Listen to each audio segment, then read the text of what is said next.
tidak penulis sastra, tidak Iya. sekaligus jadi kritikus sastra. Ada namanya Pak Junaidi ya, yang ya. di FIB. Beliau tuna tetapi hanya beberapa orang saya kira, tidak banyak. Dan saya kira tradisi itu menurut saya tidak bagus karena ada standar pribadi yang kemudian ketika saya menulis kritik tentang novelnya Bang Taufik Ikram misalnya, pasti ada standar pribadi saya untuk melihat itu gitu loh. Akan dibanding-bandingkan, oh kalau saya seperti ini, kalau saya seperti ini, tidak seperti itu. Artinya tidak ada objektivitas yang baik seperti itu. Nah, saya kira perguruan tinggi di Riau, saya kira banyak ya, ada di FKIP UIR, ada FKIP UNRI, FIB, kemudian ada di Universitas Tabrani dan yang lain tuh harus memunculkan teman-teman yang memang peduli dengan orang yang membaca ini, membaca yang melahirkan, dia memberi review terhadap karya, kalau bagus dibilang bagus, kalau jelek bilang jelek, ada standarnya seperti itu. Sebab kalau Ricky Utomi misalnya, atau Jasman Bandul misalnya, menulis kritik tentang kawannya, yang muncul bukan kritik, yang muncul mungkin puji-pujian, ya puji-pujian karena ini ada unsur sosialnya dikit, oh karya ini karya yang penuh dengan kritik sosial misalnya seperti itu. Tapi seperti itu, sebatas itu. Kalau orang perguruan tinggi akademis yang menulis dia tentang kritik itu, saya kira dia akan punya standar yang baik. Oh kalau karya misalnya ingin melahirkan mazhab Riau misalnya, itu kan harus ada hal-hal yang menurut saya spesial, yang luar biasa, yang bisa membedakan karya-karya orang Riau dengan yang lain itu seperti apa. Dan itu bukan dari sastrawan, bukan dari orang yang menulis, tetapi dari dia yang tuna membaca tadi. Seperti itu, yang orang yang dari kritikus menurut saya. Seperti itu. Membaca sastra ya? Iya. Oke, baik. Mungkin ada lagi satu penanggap lagi, boleh diskusi. Bagaimana kita harus membangun tradisi kesusastraan ini. Ya, Bang Kazaini KS, kami persilakan. Assalamualaikum warahmatullahi wabarakatuh. Waalaikumsalam. Topik hari ini menurut saya menarik karena mengapa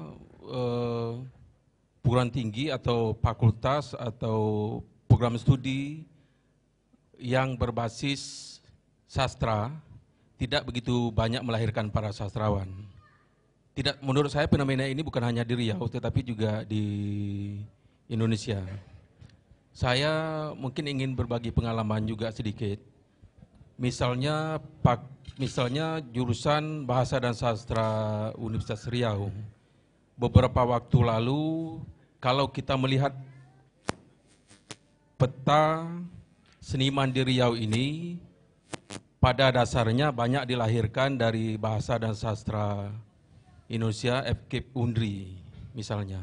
Beberapa waktu lalu misalnya kita boleh sebut sebagai misal namanya Al-Azhar, Taufik Ikram Jamil, Temul Amsal, Dasri Al-Mubari, Murpaur Solian, Denny Kurnia, dan banyak nama lagi. Tetapi apakah karena mereka ini kuliah karena mereka kuliah di fakultas di jurusan Bahasa dan Sastra Indonesia, saya pikir di era-era itu bukan semata karena mereka kuliah di situ, tetapi karena memang iklim kampus waktu itu, iklim aktivitas, kreativitasnya dibangun semerupa. Misalnya ada program tahunan praktikum sastra dan setiap hari meninggalnya Hairil Anwar, Haul Hairil Anwar ada kegiatan dan banyak kegiatan-kegiatan lain dan itu ternyata memancing keinginan para mahasiswa itu menjadi sastrawan. Itu satu. Yang kedua, memang karena gairah itu banyak alumni SMA itu akhirnya ingin kuliah di situ. Ingin dengan niat menjadi sastrawan seperti dikatakan Hari Bekeriun. Banyak di antara yang kuliah di situ karena ingin menjadi sastrawan. Meskipun dosen-dosen mengatakan Anda kuliah di sini bukan untuk menjadi sastrawan, tetapi menjadi guru. Tetapi mereka mati-matian ingin menjadi sastrawan. Tetapi kita melihat pada perkembangan terakhir, ketika praktikum sastra itu makin redup, bahkan tidak terdengar lagi, dan aktivitas-aktivitas di UNRI itu tidak ada lagi, maka Kita lihat tamatan-tamatan pada beberapa tahun terakhir ini tidak ada yang muncul dari Bahasa dan Sastra Universitas Riau. Kita bisa melihat pada perkembangan itu. Pengalaman lain, saya menarik apa yang dikatakan Bung Marhalim, bahwa kita memang kekurangan kritikus sastra. Atas kesadaran itu misalnya, Dewan Kesenian Riau dalam beberapa tahun terakhir, setiap mengadakan kegiatan aktivitasnya dalam bentuk apapun, itu selalu memberikan salah satu kategorinya kritik seni namanya, kritik seni. Artinya misalnya ada parade tari, jadi tari itu dinilai misalnya, tetapi ada satu kategori kritik seni yang juga diberikan hadiah, diberi trofi, hadiah, piagam dan sebagainya.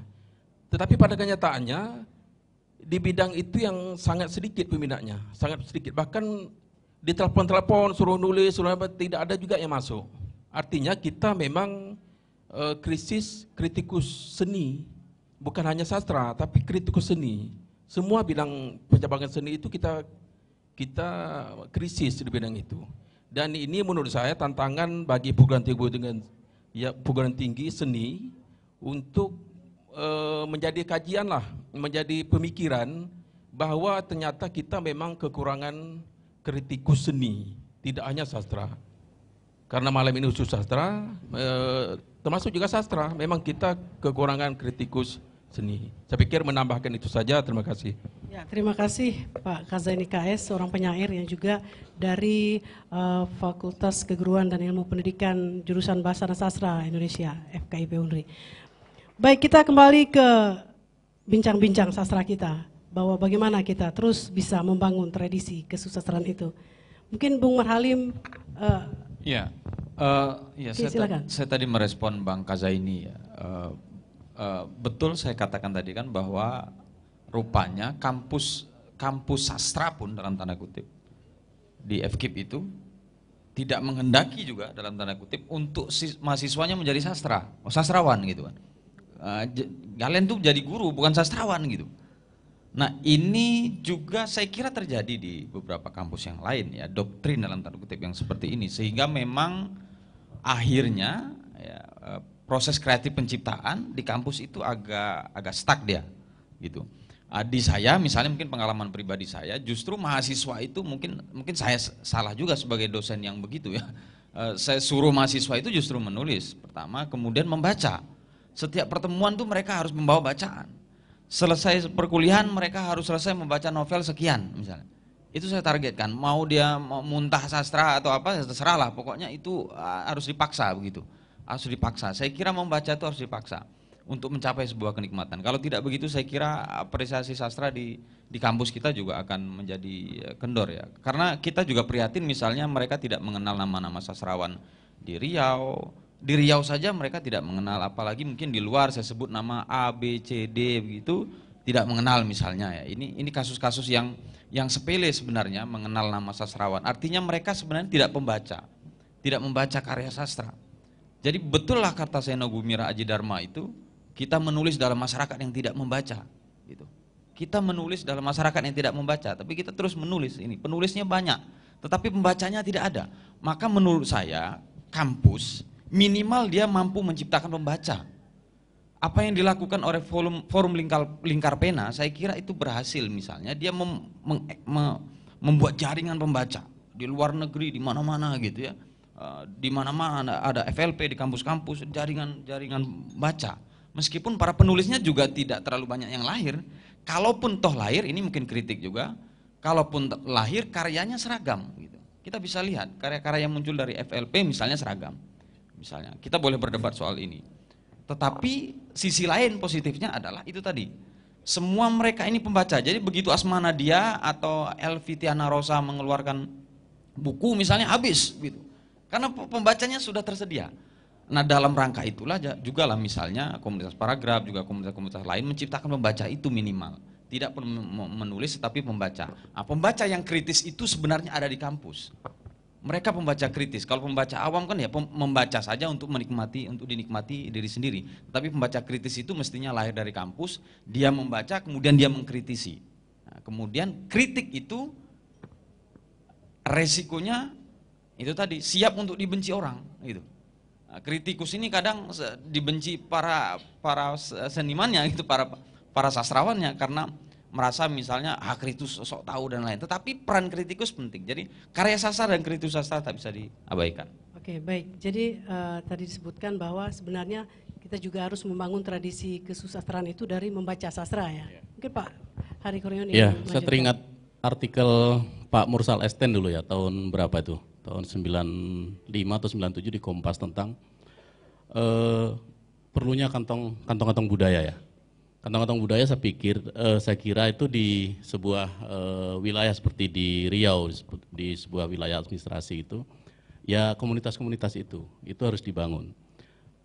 UNRI itu dulu ada praktikum sastra ya, banyak lahir sastrawan di sana. Dan hari ini mungkin ini ya debatable ya, banyak lahir di UIR misalnya, ya banyak lahir di kampus yang lain. Terus yang dilakukan itu apakah sudah sampai ke sana? Tapi kan ini tergantung ke soul-nya ya, ke jiwa dari mahasiswanya lagi. Seperti saya katakan dari awal tadi, apakah mereka datang ke sana itu hanya ingin mengambil ijazah sebagai guru atau memang dia ingin ada hal lain yang dia temukan ketika kuliah. Kalau dia hanya ingin mengambil ijazah yang 4 tahun selesai dan tidak melakukan apa-apa. Dan beberapa waktu yang lalu saya ikut beberapa kali memberi materi tentang sastra di beberapa daerah untuk guru-guru bahasa Indonesia dan sastra. Saya sekali lagi minta maaf bahwa ternyata banyak guru-guru sastra Indonesia, guru bahasa dan sastra Indonesia dari SD sampai SMA itu yang seperti dijelaskan Pak Bung Marhalim tadi. Saya tanya Sutarji Kalzumbahri itu orang mana saja dia tidak tahu. Ada yang tanya Sutarji itu siapa? Apalagi Bang Faruna sendiri mungkin pernah merasa seperti itulah. Dia tidak dikenal oleh guru bahasa dan sastra di Riau. Saya tanya, Ibu dulu kuliah di mana? Ya dia menyebutkan salah satu universitas di Riau. Saya tidak menyalahkan ya, tidak menyalahkan. Tetapi kalau seperti ini kan kampusnya yang akhirnya dalam tanda kutip dapat nilai negatif ya. Masa lulusan universitas ini Sutarji saja katanya dia kan di Fakultas Bahasa dan Sastra atau di jurusan keguruan Bahasa dan Sastra dan sebagainya itu Sutarji tidak kenal. Apalagi sastrawan Riau. Taufik Ikram Jamil tidak dikenal banyak. Ini problem kita bersama. Bung Marhalim merasakan itu ya. Itu terjadi di mana-mana, di hampir daerah. Ini bukan di desa Bapak Ibu ya. Tetapi ada di kota-kota daerah, di Rengat, di Tembilahan, di Pasir Pengarayan, di Dumai dan sebagainya. Bayangkan kalau seorang guru bahasa dan sastra, dia tidak mengenal, padahal nama itu kan hanya menyebut nama saja, karyanya belum tentu. Bagaimana dengan siswanya? Seperti itu. Saya kira ini problem kita bersama. Saya kira tidak menyalahkan kanan dan kiri, tapi ada masalah saya kira di tempat kita sekarang, bahwa perguruan tinggi ternyata, yaitu kembali ke mahasiswanya lagi, menghasilkan yang seperti itu gitu. Menurut saya ya seharusnya tidak.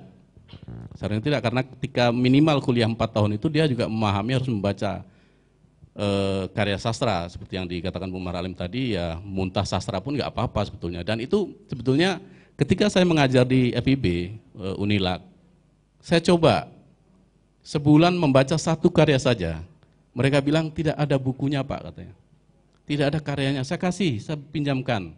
Saya bilang di mana? Di fakultas, di perpustakaan banyak. Mereka bilang tidak ada waktu dan sebagainya. Nah, ada mindset yang saya kira harus diubah dalam pikiran kita sebagai pengajar atau ke mahasiswanya.